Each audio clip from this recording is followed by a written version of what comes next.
നമസ്കാരം. ന്യൂസ് റൗണ്ടപ്പിലേക്ക് സ്വാഗതം. ആദ്യം പ്രധാന വാർത്തകൾ. തൃശൂരിൽ 2 നവജാത ശിശുക്കളെ കുഴിച്ചുമൂടി അസ്ഥികഷണങ്ങളുമായി യുവാവ് പോലീസ് സ്റ്റേഷനിൽ. അവിവാഹിതരായ മാതാപിതാക്കൾ പോലീസ് കസ്റ്റഡിയിൽ. തിരുവനന്തപുരം മെഡിക്കൽ കോളേജിൽ ചികിത്സാ പ്രതിസന്ധി ഉണ്ടെന്ന് തുറന്നടിച്ച ഡോക്ടർ ഹാരിസിനെ തള്ളാതെ ആരോഗ്യമന്ത്രി വീണ ജോർജ്. ഹാരിസ് സത്യസന്ധൻ, പറഞ്ഞതെല്ലാം പരിശോധിക്കുമെന്നും ആരോഗ്യമന്ത്രി. ജലനിരപ്പ് 136.15 അടി. മുല്ലപ്പെരിയാർ ഡാം തുറന്നു. സ്പിൽവേ വഴി വെള്ളം പുറത്തേക്ക് ഉയർത്തിയത് 13 ഷട്ടറുകൾ.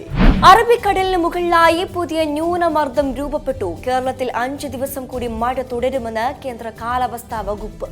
5 ജില്ലകളിൽ യെല്ലോ അലേർട്ട്. വാർത്തകൾ വിശദമായി. കാമുകനും കാമുകിയും ചേർന്ന് നവജാത ശിശുക്കളെ കുഴിച്ചിട്ടതായി വിവരം പുറത്ത്. അവിവാഹിതരായ യുവതിയും യുവാവുമാണ് സംഭവത്തിന് പിന്നിൽ. തൃശൂർ പുതുക്കാട് പോലീസ് സ്റ്റേഷനിലാണ് ഞെട്ടിക്കുന്ന സംഭവം ഉണ്ടായത്. സഞ്ചിയിൽ കുഞ്ഞുങ്ങളുടെ അസ്ഥികളുമായി യുവാവ് പോലീസ് സ്റ്റേഷനിലേക്ക് കയറി വരികയായിരുന്നു. കുഞ്ഞുങ്ങളുടെ മരണം കൊലപാതകമോ എന്ന് അന്വേഷിച്ചു വരികയാണ് പോലീസ്. 3 വർഷം മുൻപാണ് സംഭവം. അവിവാഹിതരായ ഇരുവർക്കും ഒരു കുഞ്ഞ് ജനിച്ചിരുന്നുവെന്ന് ഇരുവരും പറഞ്ഞു. കുട്ടി മരിച്ചതിനു ശേഷം കുട്ടിയെ കുഴിച്ചു മൂടുകയായിരുന്നു. അതിനുശേഷം യുവാവിന്റെ ആവശ്യപ്രകാരമാണ് എന്തെങ്കിലും തരത്തിലുള്ള ദോഷം തീരുന്നതിന് യുവാവും യുവതിയും കുഞ്ഞിന്റെ അസ്ഥി പെറുക്കുകയായിരുന്നു. ഈ അസ്ഥി യുവാവിനെ ഏൽപ്പിക്കുകയായിരുന്നു. അതിനുശേഷം യുവതി വീണ്ടും കുഞ്ഞിന് ജന്മം നൽകുന്നു. കുട്ടി മരിച്ചുവെന്ന് യുവാവിനെ അറിയിച്ച് കുട്ടിയെ കുഴിച്ചിടുകയായിരുന്നു. സംഭവത്തിൽ യുവാവിന് സംശയം തോന്നുകയും പുതുക്കാട് പോലീസ് സ്റ്റേഷനിൽ എത്തുകയുമായിരുന്നു. കയ്യിലുണ്ടായിരുന്ന സഞ്ചിയിൽ 2 കുഞ്ഞുങ്ങളുടെ അസ്ഥികൾ ഉണ്ടായിരുന്നു. സംഭവം കണ്ട് ഞെട്ടിയ പോലീസ് എന്താണെന്ന് അന്വേഷിച്ചു വരികയാണ്. M5 news, Thrissur.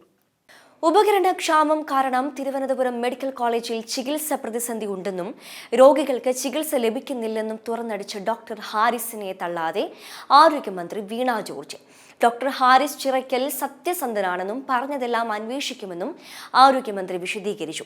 രോഗികളുടെ ബാഹുല്യമുണ്ട് നമ്മളുടെ ആശുപത്രികളിൽ. കൂടുതൽ തസ്തികകൾ അനുവദിച്ചിട്ടുണ്ട്. പ്രശ്നങ്ങൾ പരിഹരിക്കാൻ സർക്കാർ ശ്രമിക്കുന്നു. 1600 കോടി ഒരു വർഷം സംസ്ഥാനം നൽകിയെന്നും മന്ത്രി വിശദീകരിച്ചു. വീണ്ടും ഫേസ്ബുക്ക് പോസ്റ്റുമായി എൻ പ്രശാന്ത് IAS.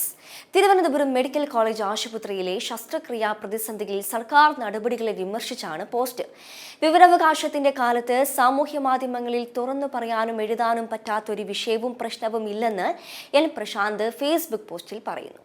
സർക്കാർ ഉദ്യോഗസ്ഥരും മനുഷ്യരാണ്. ഫണ്ടില്ലാതെ ബിരിയാണി വയ്ക്കാനും ഉപകരണമില്ലാതെ ഓപ്പറേഷൻ ചെയ്യാനും ബുദ്ധിമുട്ടാണ്. കൊളോണിയൽ ഹാങ് ഓവർ മാറാത്തവർക്കും രാജഭരണ വൈബ് കൊണ്ട് നടക്കുന്നവർക്കും പ്രശ്നപരിഹാരമല്ല. ഇമേജ് സംരക്ഷണവും നാവടപ്പിക്കലുമായിരിക്കും പ്രധാനമെന്നും എൻ പ്രശാന്ത് കുറിക്കുന്നു. ഡോക്ടർ ഹാരിസ് ചിറക്കലിന്റെ ഫേസ്ബുക്ക് കുറിപ്പിൽ ചർച്ച പുരോഗമിക്കുകയാണ് എൻ പ്രശാന്തിന്റെ പ്രതികരണം. തിരുവനന്തപുരം മെഡിക്കൽ കോളേജ് ആശുപത്രിയിൽ ഗുരുതര പ്രതിസന്ധിയുണ്ടെന്ന ആരോപണവുമായി യൂറോളജി വിഭാഗം മേധാവി ഡോക്ടർ ഹാരിസ് ചിറക്കൽ രംഗത്തെത്തിയതാണ് വിവാദങ്ങൾക്ക് വഴിവെച്ചത്. ആശുപത്രിയിൽ ഉപകരണങ്ങളില്ലെന്നും അവ വാങ്ങി നൽകാൻ ഉദ്യോഗസ്ഥരുടെയും മറ്റുള്ളവരുടെയും ഭാഗത്തു നിന്ന് നടപടിയുണ്ടാകുന്നില്ലെന്നുമായിരുന്നു ഹാരിസ് ചിറക്കലിന്റെ ആരോപണം. ഗുരുതര പ്രശ്നങ്ങളുമായി വരുന്ന രോഗികളുടെ ഓപ്പറേഷൻ അടക്കം മാറ്റിവെക്കേണ്ടി വരികയാണെന്നും മികച്ച ചികിത്സ നൽകാൻ ഡോക്ടർമാർ തയ്യാറായിട്ട് പോലും അനങ്ങാപ്പാറ പോലെ ബ്യൂറോക്രസിയുടെ മതിൽ മുൻപിൽ നിൽക്കുകയാണെന്നും ഡോക്ടർ ഹാരിസ് ചിറക്കൽ കുറ്റപ്പെടുത്തിയിരുന്നു. M5 news, Thiruvananthapuram. മുല്ലപ്പെരിയാർ അണക്കെട്ടിലെ സ്പിൽവേ ഷട്ടറുകൾ തുറന്നു. ജലനിരപ്പ് 136.15 അടിയിലെത്തിയതോടെയാണ് ഷട്ടറുകൾ തുറന്നത്. 13 ഷട്ടറുകൾ 10 സെന്റിമീറ്റർ വീതമാണ് ഉയർത്തിയത്. സെക്കൻഡിൽ 250 ക്യൂസെക്സ് വെള്ളമാണ് പുറത്തേക്ക് ഒഴുകുന്നത്. ജലനിരപ്പ് രാത്രി 136 അടിയിലെത്തിയാലും സ്പിൽവേ ഷട്ടറുകൾ തുറന്ന് വെള്ളം പെരിയാറിലേക്ക് ഒഴുക്കരുതെന്ന് ഇടുക്കി ജില്ലാ ഭരണകൂടം തമിഴ്നാടിനോട് ആവശ്യപ്പെട്ടതിനാലാണ് ഷട്ടർ തുറന്നത്. സൂംബയുടെ പേരിൽ കായിക താരങ്ങളെ ആക്ഷേപിക്കുന്നവർ ആ പ്രസ്താവന പിൻവലിച്ച് മാപ്പ് പറയണമെന്ന് വിദ്യാഭ്യാസ മന്ത്രി വി ശിവൻകുട്ടി. പൊതുവിദ്യാഭ്യാസ വകുപ്പിന്റെ കീഴിൽ എന്തൊക്കെ കാര്യങ്ങൾ ചെയ്യണമെന്ന് സർക്കാരാണ് തീരുമാനിക്കുന്നത്, അല്ലാതെ ആജ്ഞാപിക്കാനായി ആരെയും ചുമതലപ്പെടുത്തിയിട്ടില്ല. ലോകത്ത് തന്നെ അംഗീകരിക്കപ്പെട്ട കായിക ഇനമാണ് സൂംബ. ബോധപൂർവം വർഗീയതയുടെ നിറം കൊടുത്ത് മതേതരത്വത്തിന് യോജിക്കാത്ത രൂപത്തിൽ അഭിപ്രായം പറഞ്ഞാൽ അത് അംഗീകരിക്കില്ലെന്നും മന്ത്രി വി ശിവൻകുട്ടി പറഞ്ഞു. സൂംബ വിവാദത്തിൽ പ്രതികരണവുമായി PK കുഞ്ഞാലിക്കുട്ടി. വ്യായാമത്തിനൊന്നും ആരും എതിരല്ലെന്നും എന്തെങ്കിലും ഒരു സംശയം ചോദിച്ചാൽ അത് തീർത്താൽ മതിയെന്നും എല്ലാവരും കൂടി അവരുടെ മെക്കിട്ട് കയറേണ്ടെന്നും കുഞ്ഞാലിക്കുട്ടി പറഞ്ഞു. മലപ്പുറത്ത് മാധ്യമപ്രവർത്തകരോട് സംസാരിക്കുകയായിരുന്നു അദ്ദേഹം. വ്യായാമത്തിനൊന്നും ആരും എതിരല്ല. പെട്ടെന്നൊരു പരിഷ്കാരം വരുമ്പോൾ പൊതുമേഖല വിദ്യാഭ്യാസ സ്ഥാപനങ്ങളിലൊരു പരിഷ്കാരം വരുമ്പോൾ അതിലൊരു സംശയം ചോദിച്ചാൽ ആ സംശയം തീർത്താൽ മതി. എല്ലാവരും കൂടി അവരുടെ മേക്കെട്ട് കയറേണ്ട ആവശ്യമൊന്നുമില്ല. സംശയം തീർത്തു കൊടുത്താൽ മതി. അതാണ് ചെയ്യേണ്ടത്. വലിയ ചർച്ചയുടെ അടിസ്ഥാനത്തിലല്ലല്ലോ ഒരു പരിഷ്കാരം വന്നത്, പെട്ടെന്ന് ഇറങ്ങിയതാണ്. അപ്പോൾ സ്വാഭാവികമായി അവർക്ക് അതിനെക്കുറിച്ച് പല സംശയങ്ങളും ഉണ്ടായി. അത് അവരോട് സംസാരിച്ചാൽ മതി. സംസാരിച്ച് അത് ക്ലാരിഫൈ ചെയ്യേണ്ട വിഷയമുള്ളൂ. ഒരു ക്ലാരിഫൈ ചെയ്യുന്നതിന് പകരം നമ്മളത് വലിയ ചർച്ചയാക്കി അവരെ ഈ മുഖ്യധാരയിൽ പ്രവർത്തിക്കുന്ന സംഘടനകളൊക്കെ ഒരു പരാതി ഉന്നയിച്ചാൽ അവരെ ഉടനെ തീവ്രവാദികളാക്കുക, അതൊന്നും ശരിയായ നിലപാടല്ല. ഞാൻ ഈ വിഷയം അറിഞ്ഞ ഉടനെ തന്നെ വിദ്യാഭ്യാസ മന്ത്രിയോട് സംസാരിക്കുക എന്നാണ് അദ്ദേഹം എന്നോട് പറഞ്ഞത്. അവരൊക്കെ ആയിട്ട് സംസാരിക്കുക അങ്ങനെ പറഞ്ഞതുകൊണ്ടാണ് ഞാൻ പൊതുപ്രസ്താവനയൊക്കെ ആയിട്ട് ഇന്നലെയൊന്നും രംഗത്ത് വരാതിരുന്നത്. ഏതായാലും ഇപ്പോൾ ആ കാര്യത്തിൽ ഒരു ചർച്ച നടന്നു. ചർച്ച നടന്നതിൻ്റെ അടിസ്ഥാനത്തിൽ അതിപ്പോൾ ഓപ്ഷണലാണ്. അതുപോലെ തന്നെ സംശയ നിർവൃതി വരുത്താം എന്നുള്ള നിലപാട് ഗവൺമെൻറ് എടുക്കുകയും ചെയ്തു. വ്യായാമത്തിനോ അല്ലെങ്കിൽ കുട്ടികളുടെ മാനസിക ഉല്ലാസത്തിനോ ഒക്കെ ആയി എന്തെങ്കിലും ഒരു കാര്യം ചെയ്യുന്നതിനൊന്നും ഒരു സംഘടനയും എതിർക്കൂല, പ്രോത്സാഹിപ്പിക്കുകയുള്ളൂ. ആ കാര്യത്തിലാർക്കും സംശയം. ഭാരതാംബയിൽ കത്തിലെ കുത്ത് തുടരുന്നു. ശിവൻകുട്ടിയുടെ ഇറങ്ങിപ്പോക്ക് കടുത്ത പ്രോട്ടോകോൾ ലംഘനമാണെന്ന ഗവർണറുടെ കത്തിന് മുഖ്യമന്ത്രി മറുപടി നൽകിയതിന് പിന്നാലെ പ്രതികരണവുമായി മന്ത്രി തന്നെ രംഗത്തെത്തി. ഗവർണറാണ് പ്രോട്ടോകോൾ ലംഘിച്ചതെന്ന് അദ്ദേഹം പറഞ്ഞു. ഭാരതാംബയെ വെച്ചുകൊണ്ടുള്ള ഒരു പരിപാടിക്കുമില്ല. 2 RSS പ്രവർത്തകരാണ് രാജ്ഭവനിലെ കാര്യങ്ങൾ നിയന്ത്രിക്കുന്നതെന്നും അദ്ദേഹം കൂട്ടിച്ചേർത്തു. ഭരണഘടനാ പ്രകാരം സംസ്ഥാനത്തിന്റെ തലവനായ തന്നെ അപമാനിച്ചെന്നായിരുന്നു രാജേന്ദ്ര അർലേക്കറുടെ വിമർശനം. എന്നാൽ ഭരണഘടന തൊട്ട് സത്യം ചെയ്ത മന്ത്രി എങ്ങനെയാണോ പെരുമാറേണ്ടത് അതാണ് ചെയ്തതെന്ന് പിണറായി മറുപടി നൽകി. അതേസമയം ഭരണഘടന അനുശാസിക്കുന്ന ചിഹ്നങ്ങൾക്കപ്പുറം കാവിക്കൊടിയേന്തിയ ഭാരതാംബ ചിത്രങ്ങൾ ഔദ്യോഗിക പരിപാടികളിൽ വെക്കരുതെന്ന് പറഞ്ഞ ഗവർണർക്കാണ് വീഴ്ചയെന്ന് മുഖ്യമന്ത്രി ഓർമ്മിപ്പിച്ചു. മുഖ്യമന്ത്രിയുടെ മറുപടിക്ക് വീണ്ടും രാജ്ഭവൻ കത്ത് നൽകാൻ സാധ്യതയുണ്ട്. അതിൽ മന്ത്രിക്കെതിരെ നടപടി എന്തെങ്കിലും ആവശ്യപ്പെടുമോ എന്നാണ് ആകാംക്ഷ. ഭാരതാംബയിൽ വിശ്വാസത്തിനപ്പുറം ഗവർണർ നൽകിയ വിശദീകരണങ്ങൾക്ക് ഭരണഘടനാ പരിരക്ഷയില്ലെന്ന നിലപാടിൽ ഉറച്ചു നിൽക്കുകയാണ് സർക്കാർ. MV news, Thiruvananthapuram. CPM സംസ്ഥാന സെക്രട്ടറി MV ഗോവിന്ദനെ പേരെടുത്ത് വിമർശിച്ച് സംസ്ഥാന കമ്മിറ്റി അംഗം P ജയരാജൻ. പാർട്ടി സംസ്ഥാന സമിതിയിലാണ് വിമർശനം. RSSുമായി സഹകരിച്ചെന്ന പരാമർശത്തിലാണ് ജയരാജൻ MV ഗോവിന്ദനെ വിമർശിച്ചത്. സാധാരണ അംഗം പോലും നടത്താൻ പാടില്ലാത്ത പരാമർശമായിരുന്നുവെന്നും അപ്പോഴാണ് സംസ്ഥാന സെക്രട്ടറി RSSുമായി ബന്ധമുണ്ടായിരുന്നുവെന്ന് പറഞ്ഞതെന്നും P ജയരാജൻ കുറ്റപ്പെടുത്തി. തനിക്കെതിരെ സംസ്ഥാന സമിതിയിൽ വിമർശനമുണ്ടായിട്ടില്ലെന്ന് കഴിഞ്ഞ ദിവസം MV ഗോവിന്ദൻ അവകാശപ്പെട്ടിരുന്നു. മുഖ്യമന്ത്രി പിണറായി വിജയനെതിരെ പരോക്ഷ വിമർശനവും P ജയരാജൻ ഉന്നയിച്ചു. MR അജിത് കുമാറിനെ വടിവിട്ട് സംരക്ഷിക്കുന്നു എന്നായിരുന്നു വിമർശനം. RSS നേതൃത്വവുമായി പലതവണ ചർച്ച നടത്തിയ ആൾ എന്തിനാണ് ചർച്ച നടത്തിയെന്ന് സംസ്ഥാന കമ്മിറ്റി അംഗങ്ങൾക്ക് പോലും അറിയില്ല. എന്നിട്ട് അജിത് കുമാറിനെ എന്തിനാണ് അങ്ങനെ സംരക്ഷിക്കുന്നതെന്നും അദ്ദേഹത്തെ സംരക്ഷിക്കുന്ന നിലപാട് സംസ്ഥാന സർക്കാരിന്റെ ഭാഗത്തു നിന്നും ഉണ്ടാകുന്നത് ശരിയല്ല എന്നും P ജയരാജൻ പറഞ്ഞു. M5 news, Thiruvananthapuram. ഒരു ഉപതെരഞ്ഞെടുപ്പിൽ വലതുമുന്നണി വിജയിച്ചപ്പോഴേക്കും സർവ്വമത വിഷജീവികളും മാളം വിട്ട് പുറത്തു വന്ന് തിമിർത്താടുകയാണെന്ന് എഴുത്തുകാരൻ ബെന്യാമീൻ. ഫേസ്ബുക്ക് പോസ്റ്റിലൂടെയാണ് ബെന്യാമീന്റെ വിമർശനം. ശ്രദ്ധിച്ചാൽ കേരളത്തിന് കൊള്ളാമെന്നും ബെന്യാമീൻ മുന്നറിയിപ്പ് നൽകുന്നുണ്ട്. സംസ്ഥാനത്തെ പൊതുവിദ്യാലയങ്ങളിൽ സൂംബ നടപ്പിലാക്കാനുള്ള വിദ്യാഭ്യാസ വകുപ്പിന്റെ നിർദ്ദേശത്തിനെതിരെ സുന്നി മുജാഹിദ് വിഭാഗങ്ങളുടെ വിവിധ സംഘടനകൾ രംഗത്തെത്തിയിരുന്നു. ഇതിന് പിന്നാലെ മതസംഘടനകളുടെ നിലപാടിനെതിരെ വിമർശനം ഉയർന്നിരുന്നു. ഈ ചർച്ചകൾ ചൂടുപിടിക്കുന്നതിനിടെയാണ് ബെന്യാമിൻ്റെ പരാമർശം. പോസ്റ്റിനെ പിന്തുണച്ചും വിമർശിച്ചും അഭിപ്രായങ്ങൾ രൂപപ്പെടുന്നുണ്ട്. ആൺകുട്ടികളും പെൺകുട്ടികളും ഇടകലർന്നെത്തുന്ന സൂംബ ധാർമ്മികതയ്ക്ക് നിരക്കുന്നതല്ല. അല്പവസ്ത്രം ധരിച്ചുള്ള തുള്ളലാണ് സൂംബ. സൂംബ പരിശീലിക്കുന്നത് കുട്ടികളെ DJ പാർട്ടിയിലേക്കും രാസലഹരി ഉപയോഗത്തിലേക്കും വരെ എത്തിക്കുന്നു എന്നതടക്കമുള്ള വാദങ്ങളാണ് വിഡ്സം ഇസ്ലാമിക് ഓർഗനൈസേഷനും സമസ്തയും SYSും ഉൾപ്പെടെയുള്ള സംഘടനകൾ മുന്നോട്ട് വയ്ക്കുന്നത്. M5 news, Kochi. സംസ്ഥാനത്തെ പുതിയ പോലീസ് മേധാവി ആരാണെന്ന് നാളെ അറിയാം. പ്രത്യേക മന്ത്രിസഭാ യോഗം കൂടിയാണ് പുതിയ പോലീസ് തലവനെ തീരുമാനിക്കുക. കേന്ദ്ര ഡെപ്യൂട്ടേഷനിലുള്ള റവാഡ ചന്ദ്രശേഖറിനാണ് സാധ്യത കൂടുതൽ. നിതിൻ അഗർവാളിനായും ചരടുവലികൾ സജീവമാണ്. കഴിഞ്ഞ വർഷം മികച്ച പ്രവർത്തനം നടത്തിയ പോലീസുകാർക്ക് ബാഡ്ജ് ഓഫ് ഓണർ സമ്മാനിച്ച് ഷേഖ് ദർവേഷ് സാഹിബ് പോലീസ് മേധാവി പദവിയിലെ അവസാന പൊതുപരിപാടിയും പൂർത്തിയാക്കി. പോലീസ് തലപ്പത്തേക്ക് ഇനി ആരെന്നതാണ് ഇനി ഉയരുന്ന ചോദ്യം. അനിശ്ചിതത്വങ്ങൾ മാറി കേന്ദ്ര ഡെപ്യൂട്ടേഷനിലുള്ള റവാഡ ചന്ദ്രശേഖർ പോലീസ് തലവനായി എത്തുമെന്നാണ് സൂചന. കൂത്തുപറമ്പ് വെടിവെപ്പ് കേസുമായി ബന്ധപ്പെട്ട ആരോപണങ്ങൾ തൽക്കാലം പിണറായി സർക്കാർ വിട്ടേക്കുമെന്നാണ് സൂചന. പോലീസ് ആസ്ഥാനത്ത് നിന്ന് റവാഡയുടെ ഫയലുകൾ ആഭ്യന്തര വകുപ്പ് ശേഖരിച്ചിട്ടുണ്ട്. എന്നാൽ UPSC കൈമാറിയ പട്ടികയിൽ ഒന്നാമനായ നിതിൻ അഗർവാളിന് സാധ്യത കൽപ്പിക്കുന്നവരുമുണ്ട്. പട്ടികയിൽ മൂന്നാമനായ യോഗേഷ് ഗുപ്തയ്ക്ക് സാധ്യത ഒട്ടുമില്ലെന്നാണ് വിലയിരുത്തൽ. മുഖ്യമന്ത്രിയുടെ ഓഫീസിന്റെ അനിഷ്ടമാണ് പ്രധാന കാരണം. News desk M5 news. ഗുണ്ടകൾക്ക് മുന്നറിയിപ്പുമായി കേരള പോലീസ്. ഗുണ്ടകൾ ഗുണ്ടകളെ പോലെ പ്രവർത്തിച്ചാൽ പോലീസ് പോലീസിനെ പോലെ പ്രവർത്തിക്കുമെന്നാണ് മുന്നറിയിപ്പ്. സ്റ്റേറ്റ് പോലീസ് മീഡിയ സെന്ററിന്റെ പേരിലാണ് കാർഡ് പുറത്തിറക്കിയിട്ടുള്ളത്. കഴിഞ്ഞ ദിവസം തൃശൂരിൽ കമ്മീഷണർ R. ഇളങ്കോ IPS നടത്തിയ പ്രസ്താവനയാണ് കാർഡായി ഫേസ്ബുക്കിൽ പോസ്റ്റ് ചെയ്തിരിക്കുന്നത്.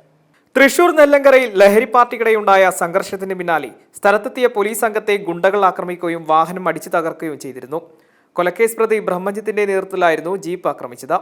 സംഭവത്തിൽ grade SI Jayan, senior CPO Aju, CPOമാരായ ഷനോജ്, ശ്യാം എന്നിവർക്ക് പരിക്കേൽക്കുകയുമുണ്ടായി. സംഭവസ്ഥലം സന്ദർശിച്ചതിനു പിന്നാലെ R. ഇളങ്കോവനോട് മാധ്യമങ്ങൾ പ്രതികരണം തേടിയപ്പോൾ ഗുണ്ടകൾ ഗുണ്ടകളെ പോലെ പ്രതികരിച്ചു, പോലീസ് പോലീസിനെ പോലെ പ്രതികരിച്ചു എന്നായിരുന്നു അദ്ദേഹം പ്രതികരിച്ചത്. സഹോദരങ്ങളായ അൽത്താഫിന്റെയും അഹദിന്റെയും പിറന്നാൾ പാർട്ടിക്കിടെയായിരുന്നു സംഭവം. സുഹൃത്തുക്കളായ ബ്രഹ്മജിത്തും എബിനും അശ്ലിനും ഷാർബലും പാർട്ടിക്കെത്തിയിരുന്നു. അൽത്താഫിന്റെ വീടിനടുത്തുള്ള ഒഴിഞ്ഞ പറമ്പിൽ നടന്ന പരിപാടിക്കിടെ സംഘം ലഹരി ഉപയോഗിക്കുകയായിരുന്നു. പിന്നീട് വീട്ടിലേക്ക് മടങ്ങുന്നതുമായി ബന്ധപ്പെട്ട തർക്കം സംഘർഷത്തിലേക്ക് എത്തുകയായിരുന്നു. അൽത്താഫിന്റെ വീടിന് സമീപത്തേക്ക് എത്തിയ സംഘം തുടർന്ന് ഏറ്റുമുട്ടുകയായിരുന്നു. ഭയന്നുപോയ അൽത്താഫിന്റെ മാതാവ് തന്നെയാണ് വിവരം പോലീസിനെ അറിയിച്ചത്. തുടർന്ന് പോലീസ് സ്ഥലത്തെത്തി. ഇതോടെ അക്രമി സംഘം വടിവാളും കമ്പി വടിവാളുമായി എത്തി ആക്രമിക്കുകയായിരുന്നു. 3 പോലീസ് ജീപ്പുകൾ സംഘം അടിച്ചു തകർത്തു. തുടർന്ന് കൂടുതൽ പോലീസ് എത്തിയാണ് പ്രതികളെ പിടികൂടിയത്. M5 news, Thrissur. നെല്ലങ്കരയിൽ ലഹരി സംഘം പോലീസ് ജീപ്പ് അടിച്ചു തകർത്ത സംഭവത്തിൽ പോലീസിന് പരാതി നൽകി പ്രതിയായ അൽത്താഫിന്റെ അമ്മ. മകൻ ഗുണ്ടകളുമായി ലഹരിക്കടിമപ്പെട്ട് ആക്രമിക്കാൻ ശ്രമിച്ചെന്നും പേടിച്ച് ഓടി രക്ഷപ്പെട്ട് താൻ അടുത്ത വീട്ടിലേക്ക് ഓടിക്കയറുകയായിരുന്നുവെന്നും അമ്മ പറയുന്നു. പരാതിയിൽ പോലീസ് കേസെടുത്തിട്ടുണ്ട്. പോലീസ് ജീപ്പ് അടിച്ചു തകർത്തതിന് നിലവിൽ യുവാക്കൾക്കെതിരെ കേസുണ്ട്. 4 ലക്ഷം രൂപയുടെ നാശനഷ്ടമാണ് കണക്കാക്കപ്പെടുന്നത്. പ്രതികളിൽ ഒരാളായ ഇരട്ടക്കൊലക്കേസ് പ്രതി ബ്രഹ്മജിത്ത് ചികിത്സയിൽ തുടരുകയാണ്. പോലീസിനെ ആക്രമിച്ച് രക്ഷപ്പെട്ട 7-മൻ കൈനൂർ സ്വദേശി ശിവയ്ക്കായി തിരച്ചിൽ തുടരുകയാണ്. കഴിഞ്ഞ ദിവസം പുലർച്ചെ 3 മണിയോടെയായിരുന്നു സംഭവം. ലഹരി പാർട്ടിക്കിടെയുണ്ടായ ഏറ്റുമുട്ടലിന് പിന്നാലെ സ്ഥലത്തെത്തിയ പോലീസ് സംഘത്തിന് നേരെയാണ് അക്രമം ഉണ്ടായത്. കൊലക്കേസ് പ്രതി ബ്രഹ്മജിത്തിന്റെ നേതൃത്വത്തിലായിരുന്നു ജീപ്പ് ആക്രമിച്ചത്. സംഭവത്തിൽ grade SI Jayan, senior CPO Aju, CPOമാരായ ഷനോജ്, ശ്യാം എന്നിവർക്കും പരിക്കേറ്റു. M5 news, Thrissur. കടക്കടി കാരണം കർഷകർ കൊടും ദുരിതത്തിലാകുമ്പോഴും സംസ്ഥാനത്തെ കാർഷിക കടാശ്വാസ കമ്മീഷൻ സ്തംഭനാവസ്ഥയിൽ. 2016 മാർച്ച് 31 ശേഷം പുതിയ അപേക്ഷകൾ കമ്മീഷൻ സ്വീകരിച്ചിട്ടില്ല. മന്ത്രിസഭാ അനുമതി ലഭിക്കാത്തതിനാലാണ് പുതിയ അപേക്ഷകൾ സ്വീകരിക്കാത്തതെന്നാണ് കമ്മീഷന്റെ വിശദീകരണം. സംസ്ഥാനത്തെ കാർഷിക മേഖല കടുത്ത പ്രതിസന്ധിയിലാണ്. മുടക്കുമുതൽ പോലും കിട്ടാതെ കർഷകർ കടക്കണിയിൽ പെട്ടുകയറുന്നു. വിയർത്തുണ്ടാക്കിയ വിളവിന് മാന്യമായ വില പോലും കർഷകർക്ക് പലപ്പോഴും ലഭിക്കാറില്ല. എന്നിട്ടും കടം വാങ്ങി വീണ്ടും വിത്തിറക്കും. നഷ്ടം അടുത്ത വിളവെടുപ്പിൽ നികത്താമെന്ന പ്രതീക്ഷയിൽ. പക്ഷേ വീണ്ടും നിരാശ മാത്രമായിരിക്കും ഫലം. അങ്ങനെ കടം കയറി 1 മുഴം കയറിലോ വിഷക്കുപ്പിലോ ജീവിതം അവസാനിപ്പിച്ച കർഷകർ പോലുമുണ്ട്. മന്ത്രിസഭാ യോഗമാണ് അപേക്ഷകൾ സ്വീകരിക്കാൻ അനുമതി നൽകേണ്ടത്. അനുമതി ലഭിച്ചാൽ സിറ്റിംഗ് നടത്തി കർഷകരിൽ നിന്ന് അപേക്ഷകൾ സ്വീകരിക്കാനാകും. മന്ത്രിസഭാ അനുമതി ലഭിക്കാതായതോടെയാണ് 2016 ശേഷമുള്ള അപേക്ഷകൾ പരിഗണിക്കാൻ സാധിക്കാതായതെന്നാണ് കടാശ്വാസ കമ്മീഷൻ പ്രതികരണം. കാർഷിക കടാശ്വാസ കമ്മീഷൻ പ്രവർത്തനം അടിയന്തരമായി പുനഃസ്ഥാപിച്ച കോവിഡ് കാലഘട്ടം വരെയുള്ള പരാതികളെങ്കിലും ഉടൻ പരിഗണിക്കണമെന്നാണ് കർഷകർ ആവശ്യപ്പെടുന്നത്. News desk M5 news. MSCL സാത്രി കപ്പൽ അപകടത്തിന്റെ പശ്ചാത്തലത്തിൽ തീരങ്ങളിൽ തുടർച്ചയായി പ്ലാസ്റ്റിക്, അസംസ്കൃത വസ്തുക്കൾ അടിയുന്നത് ആശങ്കയെന്ന് DG ഷിപ്പിംഗ്.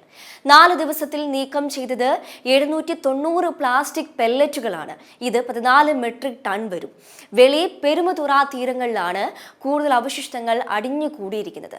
വളണ്ടിയർമാർ ചേർന്ന് ഇതുവരെ നീക്കം ചെയ്തത് 59.6 മെട്രിക് ടൺ അവശിഷ്ടങ്ങളാണെന്നും DG ഷിപ്പിംഗ് അറിയിച്ചു. ഇസ്രായേൽ ആക്രമണത്തിൽ കൊല്ലപ്പെട്ട സൈനിക കമാൻഡർമാരുടെയും ആണവ ശാസ്ത്രജ്ഞന്മാരുടെയും ശവസംസ്കാര ചടങ്ങിൽ അണിനിരന്ന് 10,000. ഇറാൻ തലസ്ഥാനമായ ടെഹ്റാനിൽ നടന്ന ശവസംസ്കാര ചടങ്ങുകളിൽ തെരുവുകൾ ജനസാഗരമായതിന്റെ ദൃശ്യങ്ങൾ ഇറാന്റെ ദേശീയ മാധ്യമം സംപ്രേഷണം ചെയ്തു. ശനിയാഴ്ച രാവിലെ പ്രാദേശിക സമയം 8 മണിക്ക് ആരംഭിച്ച ചടങ്ങിൽ കറുത്ത വസ്ത്രം ധരിച്ചാണ് 10,000 വരുന്ന ഇറാനിയൻ പൗരന്മാർ അണിനിരന്നത്. ഇറാനിയൻ പതാക വീശിയും കൊല്ലപ്പെട്ടവരുടെ ചിത്രങ്ങൾ വീശിയുമാണ് ആളുകൾ ചടങ്ങിൽ പങ്കെടുത്തത്. മധ്യ ടെഹ്റാനിൽ നടന്ന ചടങ്ങുമായി ബന്ധപ്പെട്ട് പുറത്തുവരുന്ന ചിത്രങ്ങളിൽ ഇറാനിയൻ പതാകകളിൽ പൊതിഞ്ഞ ശവപ്പെട്ടികളും മരിച്ച കമാൻഡർമാരുടെ യൂണിഫോമിലുള്ള ഛായാചിത്രങ്ങളും ഉണ്ടായിരുന്നു. ഗാർഡിന്റെ ചീഫ് ജനറൽ ഹൊസൈൻ സലാമി, ഗാർഡിന്റെ ബാലിസ്റ്റിക് മിസൈൽ പ്രോഗ്രാമിന്റെ തലവൻ general Amir Ali Hajizadeh അടക്കമുള്ളവരുടെ ശവപ്പെട്ടികൾ തലസ്ഥാനത്തെ ആസാദി സ്ട്രീറ്റിലൂടെ ട്രക്കുകളിൽ കൊണ്ടുപോകുമ്പോൾ അമേരിക്കയ്ക്ക് മരണം, ഇസ്രായേലിന് മരണമെന്ന ജനക്കൂട്ടം രോഷത്തോടെ മുദ്രാവാക്യം മുഴക്കിയെന്നാണ് അൽ ജസീറ റിപ്പോർട്ട് ചെയ്യുന്നത്. News desk M5 news. Malappuram കരുവാരക്കുണ്ടിൽ വാഹനാപകടത്തിൽ 2.5 വയസ്സുകാരൻ മരിച്ചു. കേരള ഗാന്ധിനഗർ സ്വദേശി മുജീബ് മുസ്ലിയാരും കുടുംബവുമാണ് അപകടത്തിൽപ്പെട്ടത്. മുജീബ് മുസ്ലിയാരുടെ മകൻ നാഫ്ലാനാണ് മരിച്ചത്. നിയന്ത്രണം വിട്ട കാർ കുടുംബം സഞ്ചരിച്ച സ്കൂട്ടറിൽ ഇടിക്കുകയായിരുന്നു. സാരമായി പരിക്കേറ്റ മുജീബ് മുസ്ലിയാരെയും ഭാര്യയും പെരിന്തൽമണ്ണയിലെ സ്വകാര്യ ആശുപത്രിയിൽ പ്രവേശിപ്പിച്ചു. കുഞ്ഞ് വണ്ടിയിൽ നിന്ന് തെറിച്ചു വീഴുകയായിരുന്നു. ഇന്നലെ വൈകുന്നേരത്തോടെയാണ് കുഞ്ഞിന്റെ മരണം സംഭവിച്ചത്. കാലാവസ്ഥ.